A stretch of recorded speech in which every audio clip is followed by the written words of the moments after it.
ಆಕ್ಷೇಪ ವ್ಯಕ್ತಪಡಿಸಿದ್ದಾರೆ. ದೈವ ನರ್ತನ ಒಂದು ಹಿಂದೂ ಧರ್ಮ ಅಲ್ಲ ಅಂತ ಹೇಳಿದ್ದಾರೆ. ಏನು ಹೇಳ್ತೀವಿ? ರಿಷಬ್ ಶೆಟ್ಟಿ ಮಾಡಿದ ಚಲನಚಿತ್ರ ಏನಾದರೆ ನಮ್ಮ ತುಳುನಾಡು ಕ್ಷೇತ್ರ ಉತ್ತರ ಕನ್ನಡದಿಂದ ಕಾಸರಗೋಡು ಜಿಲ್ಲೆ ಮತ್ತು ಒಂದು ದೈವ ಇದೆ. ಕಲ್ಲುಟ್ಟಿ ಆಗಲಿ, ಪಂಜುರ್ಲಿ ಆಗಲಿ, ಹೊರಗಜ್ಜೆ ಆಗಲಿ, ಇದರ ಬಗೆಯನ್ನು ಮಾಡಿದ ಒಂದು ವ್ಯಕ್ತಿ ಅಂದರೆ ರಿಷಬ್ ಶೆಟ್ಟಿ. ಅರ್ಥ ಆಯ್ತಾ? ಅವನು ಯಾರು ಚೇತನ್ ಯಾರು ಅವನಿಗೆ ಏನಕ್ಕೂ ದೇವ ದಿವಸ ಅವನು ಘಟ್ಟದವನು.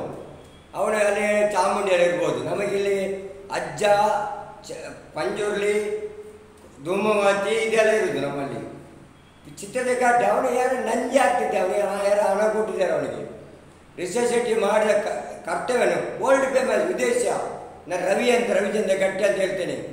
ನನ್ನದು ವರ್ಲ್ಡ್ ಫೇಮಸ್ ಆಗಿದೆ. ಅವರು ಪಾಪ ಬಡತನದಲ್ಲಿ ಮಾಡಿದ ಚಿಕ್ಕ ಅವರು ನಂದ ನವೀನಿಂದ ಚೇತನ್ ಅಂತ ನನ್ನ ರೋಮ್ ಅಲ್ಲ ಅವನು ರಿಷಬ್ ಶೆಟ್ಟಿ ರೋಮ ತೆಗಿ